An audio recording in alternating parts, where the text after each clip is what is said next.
रात की हर खबर पर हमारी पूरी डिटेल से बात की होगी, लेकिन उससे पहले आइए आपको दिखाते हैं क्राइम की कुछ खबरें फटाफट अंदाज में, जिन्हें जानना आपके लिए बेहद जरूरी हो जाएगा। चलिए शुरू।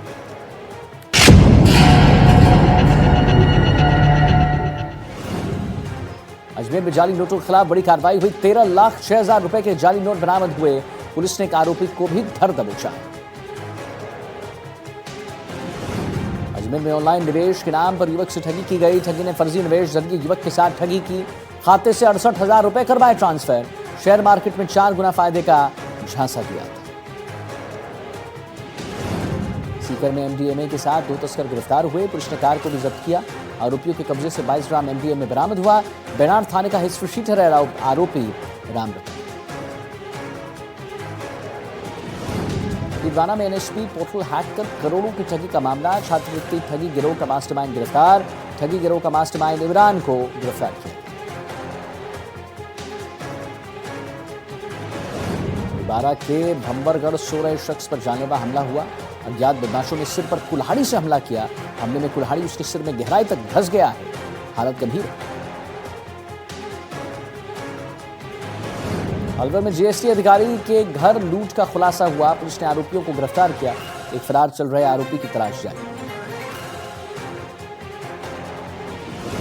असम में नष्ट की गई 472 करोड़ की ड्रग्स। सीएम हेमंत बिस्व शर्मा बोले, किंगपिन का पूरी तरह से खात्मा करने वाले हैं।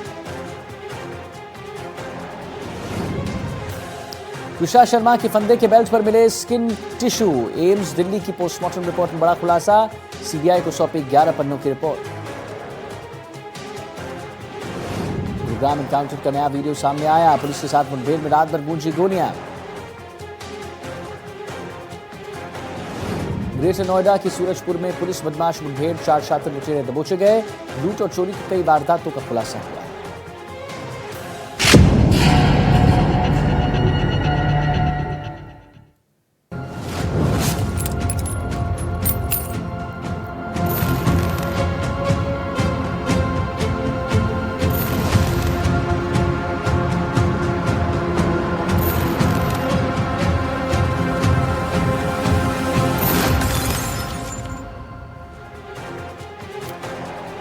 नेशनल स्कॉलरशिप पोर्टल के जरिए करोड़ों पैसे की हेराफेरी करने वाला मुख्य सरगना पकड़ा गया। छात्रवृत्ति ठगी करने वाला अंतर्राष्ट्रीय साइबर गिरोह का खुलासा हुआ। पुलिस ने 21,000 रुपए की इनामी और गैंग के सरगना इमरान अली उर्फ सरजू को पश्चिम बंगाल से गिरफ्तार किया। इससे पहले गिरोह के 3 अन्य सदस्य भी पकड़े जा चुके हैं। पुलिस ने मुख्य आरोपी को पकड़ने के लिए टीम तो बनाई है। साथ ही पुलिस कांस्टेबल ने वेश बदलकर बॉर्डर क्षेत्र में संदिग्ध गतिविधियों के बीच रहकर आरोपियों तक पहुंचने में सफलता पाई है। लेकिन आखिर कैसे, इस रिपोर्ट।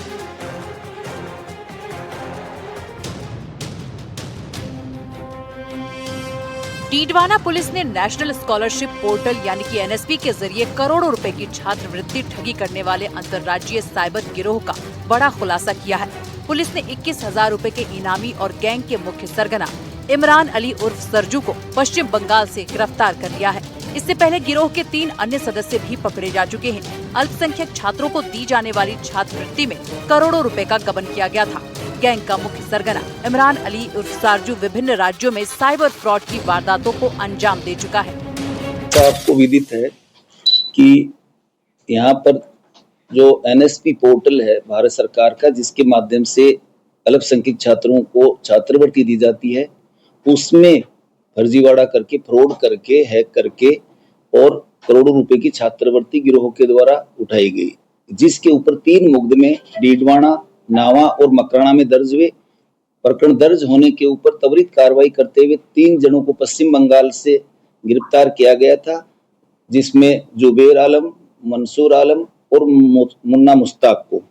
उनसे जब डिटेल इंट्रोगेशन हुआ तब उसमें गिरोह के जो मुख्य सरगना और किंग पिन के बारे में जानकारी हुई। इमरान उर्फ सरजू अली। इससे पहले गैंग के सदस्य जुबैर आलम, मंसूर आलम और एमडी मुन्ना मुश्ताक भी गिरफ्तार हो चुके हैं। आरोपियों ने केंद्र सरकार के एनएसपी पोर्टल के माध्यम से करोड़ों की ठगी की थी। साल 2021-22 और 2022-23 के दौरान आरोपियों ने एनएसपी पोर्टल से छेड़छाड़ की थी। अल्पसंख्यक छात्रों की स्कॉलरशिप में करोड़ों की धोखाधड़ी की। डीडवाना कुचामन जिले में 25 स्कूलों के नाम पर 125 फर्जी विद्यार्थियों की छात्रवृत्ति भी उठाई गई। एसपी डॉक्टर प्यारेलाल शिवरान ने प्रेस वार्ता में बताया कि कैसे उन्होंने इस फर्जीवाड़े को अंजाम दिया था। मामले में अल्पसंख्यक कल्याण अधिकारी की रिपोर्ट पर डीडवाना थाने में मुकदमा दर्ज कराया गया था। इसके बाद इसी मामले में मकराना और नावा थानों में भी प्रकरण दर्ज हुए। इसके बाद एसपी के निर्देशन में गठित एसआईटी ने तकनीकी जांच, बैंक खातों की पड़ताल और भेष बदलकर की गई रेकी के आधार पर पश्चिम बंगाल तक पहुंचकर मुख्य सरगना इमरान अली को गिरफ्तार कर लिया। आरोपी के ठिकाने से 105 सिम कार्ड, फर्जी मोहरे, शिक्षण संस्थानों की फर्जी रसीदें, clone fingerprint machine, mobile payment terminal, कैमरे, laptop charger, 4 SIM, multi SIM mobile बरामद किया है। पुलिस के अनुसार गिरोह बंद या निष्क्रिय शिक्षण संस्थानों का डेटा जुटाकर एनएसपी पोर्टल पर फर्जी छात्रों और खरीदे गए बैंक खातों की जानकारी अपलोड कर दिया करता था। छात्रवृत्ति की राशि आने के बाद सीएसपी के जरिए नकदी निकालकर आपस में बांट दी जाती थी। मामले में आगे की जांच जारी है और गिरोह से जुड़े अन्य सदस्यों की तलाश पुलिस कर रही है। डीडवाना से संवाददाता जहीर अब्बास उस्मानी की रिपोर्ट।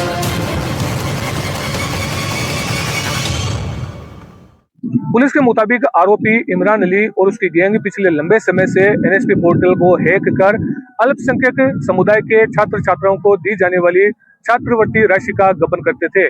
इसके लिए बाकायदा उन्होंने एक नेटवर्क संचालित कर रखा था। इसमें दलालों सहित ई मित्र संचालक भी इनके साथ जुड़े हुए थे। साथ ही ये लोग गरीब लोगों को झांसे में लेकर उनके बैंक खाते अपने पास रख लेते थे और उन खातों में अल्पसंख्यक वर्ग को दी जाने वाली छात्रवृत्ति राशि का ट्रांजैक्शन करके गबन करते थे। पुलिस ने जब इस मामले की जांच शुरू की तो कई चौंकाने वाले खुलासे हुए, जिसके बाद पुलिस ने मामले की गंभीरता को देखते हुए आरोपी इमरान अली पर 21,000 रुपए का इनाम घोषित किया था। इसके अलावा डीडवाना पुलिस ने डीडवाना, मकराना और नावा में 3 अलग अलग मुकदमे दर्ज किए थे। इससे पहले डीडवाना पुलिस इमरान अली के साथ ही जुबैर आलम, मंसूर आलम और एमडी मुन्ना मुश्ताक को भी गिरफ्तार कर चुकी है। फिलहाल अब पुलिस इन आरोपियों से मामले में पूछताछ में जुटी है। अब देखना होगा कि इस मामले में पुलिस की जांच कैसे आगे बढ़ती है। डीडवाना से जहीर अब्बास उस्मानी, एनडीटीवी। तो राजस्थान पुलिस की साइबर क्राइम ब्रांच ने बड़ा खुलासा किया है। देश स्तर पर ठगी करने वाले बड़े अंतर्राज्यीय गिरोह के खिलाफ बड़ी सफलता हासिल की है। सोशल मीडिया के जरिए 3 करोड़ 81 लाख की धोखाधड़ी को अंजाम देने वाले गिरोह के सरगना को गिरफ्तार कर लिया है। जिस शख्स के साथ ये धोखाधड़ी हुई उसने गूगल पर पहले सर्च किया और फिर इसी वक्त साइबर ठग एक्टिव हो गए। फिर टेलीग्राम में एक ग्रुप में जोड़कर उसे अपने भरोसे में लिया। शुरुआत में कुछ प्रॉपर्टी दिखाए, फिर देखते ही देखते उसने 3 करोड़ से ज्यादा का निवेश कर लिया। आखिर कैसे? रिपोर्ट।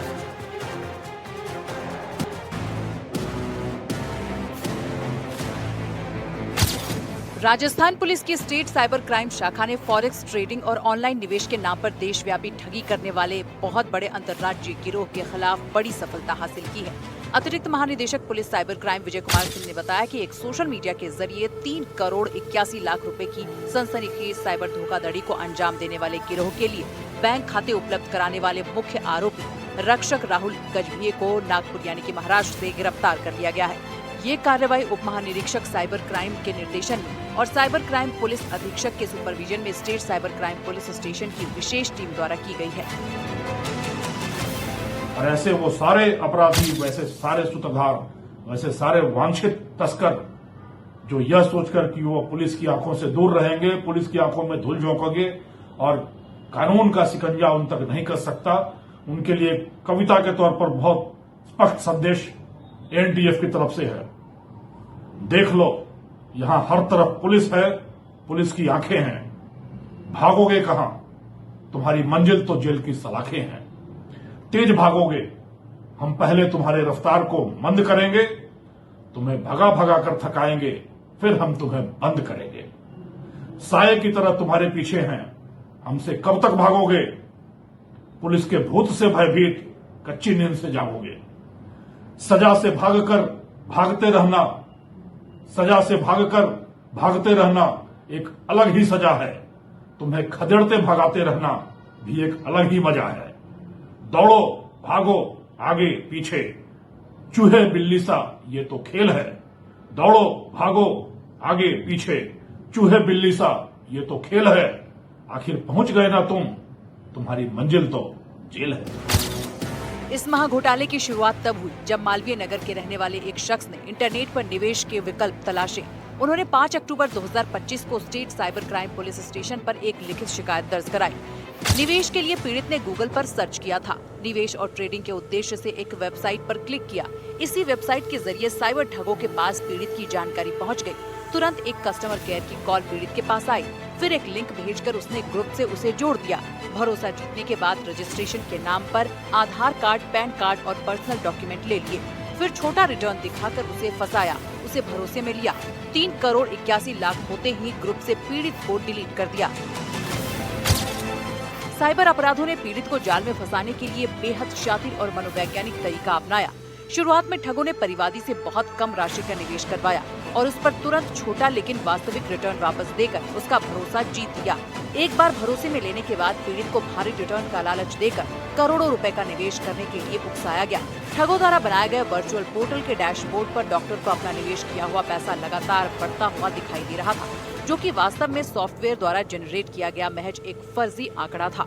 जब निवेश की राशि 3 करोड़ 81 लाख तक पहुंच गई और डॉक्टर को ठगी का एहसास हुआ तो उन्होंने वर्चुअल पोर्टल के माध्यम से अपने पैसे वापस निकालने का प्रयास किया। जैसे ही उन्होंने निकासी की रिक्वेस्ट डाली, साइबर अपराधियों ने तुरंत डॉक्टर को अपने टेलीग्राम ग्रुप से रिमूव कर दिया और उनकी चैट डिलीट कर संपर्क पूरी तरह काट दिया। साइबर एसपी के नेतृत्व में तकनीकी टीम का गठन किया गया। दर्जनों बैंक खाते, टेलीग्राम ग्रुप के आईपी एड्रेस, मोबाइल नंबरों के गहन तकनीकी विश्लेषण किया गया। कड़ी से कड़ी जोड़ते हुए टीम महाराष्ट्र के नागपुर पहुंची। गिरोह का फंड करने वाले आरोपी रक्षक राहुल गजभिये की गिरफ्तारी हुई। पुलिस आरोपी को नागपुर कोर्ट में पेश कर ट्रांजिट वारंट पर जयपुर लेकर आई है, जिससे पूछताछ में इस गिरोह के मुख्य सरगनाओं और देश भर में फैले नेटवर्क का पर्दाफाश किया जा सके। साइबर ठगी की घटनाओं को लेकर पुलिस तो सतर्क है, लेकिन आम लोगों को इस घटना से सीख लेते हुए सोच समझकर ही ऑनलाइन किसी भी वेबसाइट पर भरोसा करना चाहिए। साथ ही करोड़ों के निवेश करने से पहले पूरी जानकारी जुटा लेनी चाहिए। Bureau report, NDTV Rajasthan.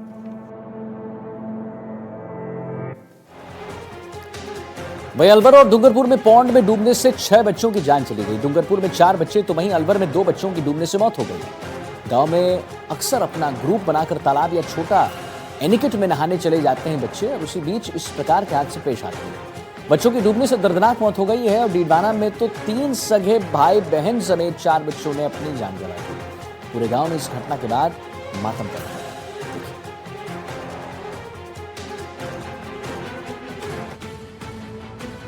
ये पहली तस्वीर है डूंगरपुर के लिखी बड़ी गांव की, जहां पर एक ही परिवार के 4 बच्चों ने अपनी जान गंवा दी।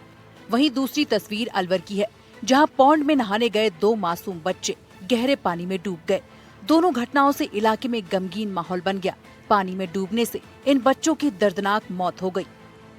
डूंगरपुर जिले के धम्बोला थाना क्षेत्र के लिखी बड़ी गांव में वात्रक एनिकट में डूबने से 3 सगे भाई बहन और एक कजन बहन की दर्दनाक मौत हो गई, जबकि 2 को जिंदा बचा लिया गया। घटना के बाद से परिवार में मातम का माहौल बन गया है। सभी बच्चे एक ही गांव से और एक ही परिवार के थे। चारों शव को सीमलवाड़ा अस्पताल के मोर्चरी में रखवाया गया है। ग्राम पंचायत लिखी बड़ी में जब बाबूलाल जवान सिंह के बच्चे 3 और इसकी बाणी और 3 बाणिये थे, साथ में नदी में नहाने गए जो पानी के अंदर नीचे उतरे और एक फिसल के नीचे चला गया। इसके साथ साथ में 3 और भी अंदर चले गए तो और चारों की मृत्यु घोषित हो गई। बच्चे एनिकट में नहाने गए थे। नहाते समय सभी गहराई में चले गए और डूबने लगे। चिल्लाने की आवाज सुनकर कुछ लोग मौके पर पहुंचे। लोगों ने बच्चों को बचाने की बहुत कोशिश की। 2 बच्चों को बचा लिया गया, लेकिन 4 बच्चे गहरे पानी में चले गए। 3 सगे भाई बहन समेत 4 बच्चों की दर्दनाक मौत हो गई। घटना के बाद मौके पर लोगों की भीड़ इकट्ठी हो गई। सूचना पर पुलिस भी मौके पर पहुंची। लोगों की मदद से तलाश करते हुए उनके शव को बाहर निकाला गया, लेकिन डूबने से उनकी मौत हो चुकी थी। वहीं घायल बच्चों को सीमलवाड़ा अस्पताल में भर्ती करवाया गया और शव को मोर्चरी में रखवाया। पुलिस अभी घटना को लेकर जांच कर रही है। वहीं अलवर में हुई घटना ने भी गांव के लोगों को झकझोर कर रख दिया है। अलवर थाना गाजी क्षेत्र की ग्राम पंचायत द्वारापुर में हुई दर्दनाक घटना ने लोगों को गमगीन कर दिया है। फार्म पॉन्ड में नहाने गए 6 बच्चों में से 2 मासूम बच्चे गहरे पानी में डूब गए, जिससे उनकी मौत हो गई। जानकारी के अनुसार गांव के 6 बच्चे दोपहर में नहाने के लिए एक फार्म पॉन्ड पर पहुंचे थे। नहाते समय 15 साल का नरेंद्र और 13 साल का गोलू गहरे पानी में चले गए। वहां मौजूद लोगों ने शोर मचाया। आम लोगों की मदद से दोनों बच्चों को बाहर निकाला गया और अस्पताल पहुंचाया गया, लेकिन तब तक देर हो चुकी थी। दोनों बच्चे दम तोड़ चुके थे। सारे बच्चों की उम्र समथिंग 12 से 14 साल थी। दो बच्चे जो पहले कूद गए थे वो जब डूबने लगे तो वापसी हाथ पैर हिलाते हुए बाहर की तरफ निकलने लगे, लेकिन पौंड में पॉलीथीन लगी हुई थी। पौंड काफ़ी गहरा था, पॉलीथीन पे उन्होंने जैसे पैर रखे वो वापसी फिसल के और गहरे पानी में चले गए। इस कारण उन दो बच्चों की मृत्यु हो गई। बाकी 4 बच्चे बिना कूदे ही वापसी निकल के आ गए। घटना की सूचना पर पुलिस भी मौके पर पहुंची और जरूरी कानूनी कार्रवाई पूरी करने के बाद दोनों शवों का पोस्टमार्टम कराया। इसके बाद शव परिजनों को सौंप दिए गए। एक ही हादसे में 2 मासूमों की मौत से पूरे द्वारापुर गांव में मातम छा गया। परिजनों का रो रो कर बुरा हाल है, वहीं गांव में शोक का माहौल बना हुआ है। Bureau report, NDTV Rajasthan. वहीं झुंझुनू शहर के रीको क्षेत्र में मामूली कहासुनी के बाद कुछ युवकों ने एक दुकान पर जमकर उत्पात मचा दिया। एक मामूली कहासुनी के बाद आरोप है कि युवकों ने पहले दुकानदार से मारपीट की, फिर पिकअप वाहन से दुकान में टक्कर मारकर सामान तहस नहस कर दिया। हमले के दौरान बदमाश युवकों ने दुकान से पैसे भी लूट लिए। पुलिस इस मामले की जांच कर रही है। देखिए।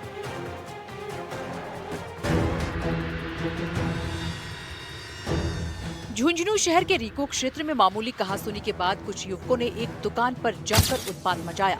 आरोप है कि युवकों ने पहले दुकानदार से मारपीट की, फिर पिकअप वाहन से दुकान में टक्कर मार कर सामान तहस नहस कर दिया।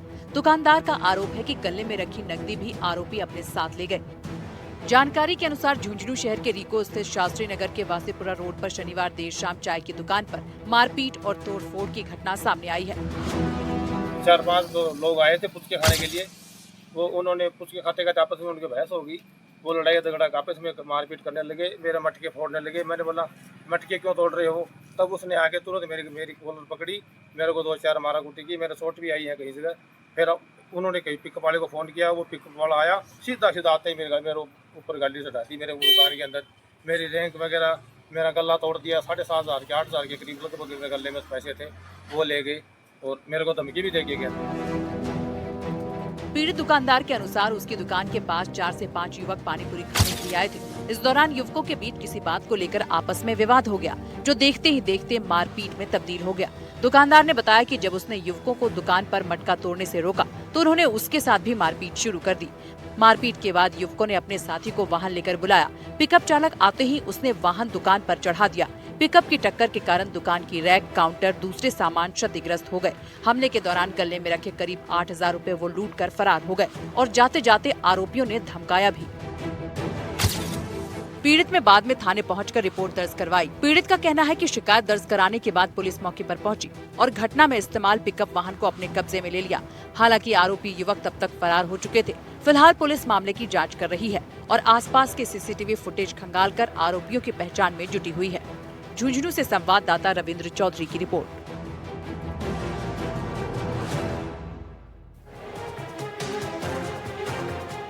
गुजरात के जूनागढ़ से एक दिल दहला देने वाली खबर सामने आई, जहां पर गिरनार पर्वत की पवित्र यात्रा पर परिवार के साथ सीढ़ियां चढ़ रहे 12 साल के मासूम पर शेर ने हमला कर दिया और सैकड़ों श्रद्धालुओं के सामने उसे जंगल में खींच ले गया। जी आप तो सही सुन रहे हैं। आप इस दर्दनाक हादसे में बच्चे की मौत हो गई है और आदमखोर शेर पकड़ लिया गया। क्या कब हुआ देखिए।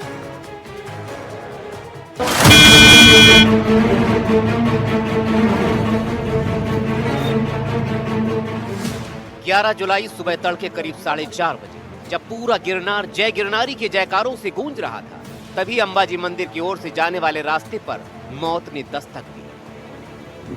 खेड़ा जिले के मोदज गांव से आया परिवार अभी महज 50 सीढ़ियां ही चढ़ पाया था कि झाड़ियों से निकले एक शेर ने 12 साल के मयूर चौहान पर पीछे से हमला कर दिया। चीख पुकार मच गई। जब तक लोग कुछ समझते, बब्बर शेर बच्चे को जंगल में खींच ले गया, जहां बाद में उसके केवल अवशेष बरामद हुए। अब परिवार बिलख रहा है। उनकी आंखों के सामने शेर उनके बच्चे को उठा ले गया। इस घटना से ठीक पहले 6 जुलाई 2026 को भी भावनगर के पलिताना में भी शेरनी एक चरवाहे कालू परमार को दबोच ले गई थी। उसे करीब 30 मिनट तक उसने जमीन पर दबाए रखा था। इसके बाद 8 जुलाई 2026 को अमरेली के लीलिया में अवैध रूप से लायन शो देख रहे 21 साल के सोहेल मेमन को शेर ने मौत के घाट उतार दिया। पिछले 25 दिनों में ये छठा हमला है जिसने वन विभाग की नींद उड़ा दी। हालांकि 12 साल के बच्चे पर हमला करने वाले बब्बर शेर को कड़ी मशक्कत के बाद पकड़ लिया गया और उसके साथ ही 2 और शेर भी पकड़े गए, जिनमें से एक शेरनी है। बाकी बचे 2 शेरों पर भी आदमखोर होने की आशंका है। तो अभी जो तीनों सिंह है, एक नर और 2 नर और एक मादा, 3 सिंह का अभी जो फॉरेस्ट डिपार्टमेंट ने उसको ये पूरा जो गिरनार फॉरेस्ट एरिया है, पूरे फॉरेस्ट एरिया में सुबह से फॉरेस्ट डिपार्टमेंट की जो रेस्क्यू टीम है उसको लगातार उसके पीछे ट्रैक कर रहे थे और उनको अभी जो ट्रैक करके उसको बेहोश किया गया है और तीनों शेर को पकड़ लिया गया है। लेकिन सवाल जस का तस कायम है कि आखिर शर्मीला बब्बर शेर इंसानों पर हमलावर कैसे हो गया। आपने सुना होगा तेंदुए का हमला, टाइगर का हमला, गुलदार का हमला, लेकिन बब्बर शेर के हमले की खबरें आम नहीं है क्योंकि वो इंसानी हदों में आकर शिकार से परहेज करता रहा है। आखिर ये शेरों के हमले तेजी से क्यों बढ़ रहे हैं? वो भी बब्बर शेर जो बेहद शर्मीले होते हैं, जिन्हें इंसानों से दूरी ही पसंद है, वो इंसानों के करीब नहीं जाना चाहते। फिर आखिर इंसानी जद में आकर शेर इंसानों पर हमला क्यों कर रहे हैं? जिसका पहला कारण क्या है वो समझिए। गिर के जंगलों में शेरों की आबादी बढ़ गई है। शेरों की कुल आबादी 891 के पार निकल गई है। ये आबादी क्षमता से अधिक है। दूसरी तरफ मानसून का प्रभाव और शिकार की कमी भी उन्हें बाहर भेज रही है। बारिश के मौसम में जंगलों में पानी भर जाता है। शिकार न मिलने से भोजन की तलाश में वो बाहर की तरफ भागते हैं। बस्तियों और इंसानी रास्तों का वो रुख कर रहे हैं, इसलिए भी हमले बढ़ गए हैं। 1990 से 2025 के बीच शेरों की संख्या में 214% की बढ़ोतरी हुई है। लेकिन सच सिर्फ इतना नहीं है, बल्कि सच ये भी है कि आबादी की वजह से शेरों का दायरा भी बढ़ गया है।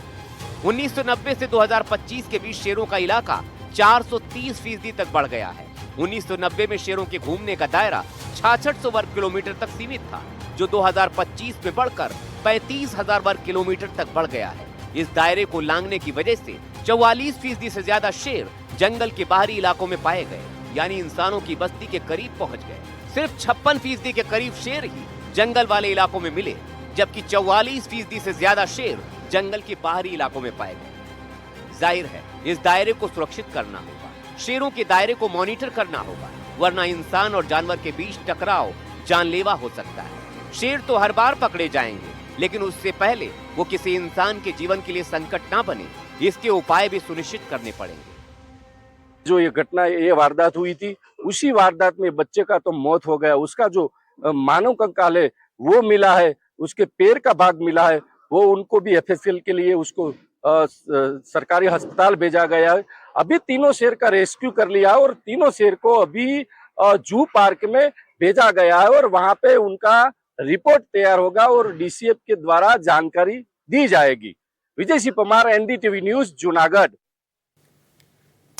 और अब खबर महाराष्ट्र से, जहां डॉन के घर से हुई सबसे बड़ी बरामदगी को लेकर खबर है। छत्रपति संभाजी नगर में एक ऐसा रेड पड़ा जिसने पूरे शहर को चौंका दिया। 90 के दशक मिटमिटा इलाके में कभी खौफ का पर्याय जानने वाले बाबा फरजान ने उनके घर पर क्राइम ब्रांच ने छापा मारा तो हैरान करने वाली तस्वीर सामने देखिए।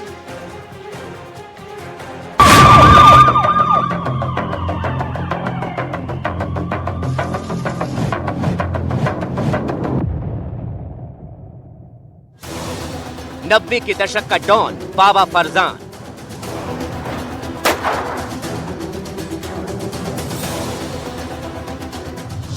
करोड़ों का कैश और हथियारों का जखीरा।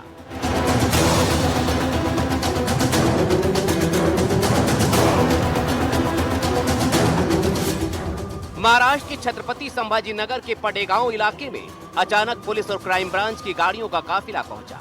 पुलिस ने पूरे इलाके को घेर लिया और पुलिस के निशाने पर था उस डॉन का घर, जिसका 90 के दशक में पूरे इलाके में खौफ था और जिसका नाम था बाबा फरजान।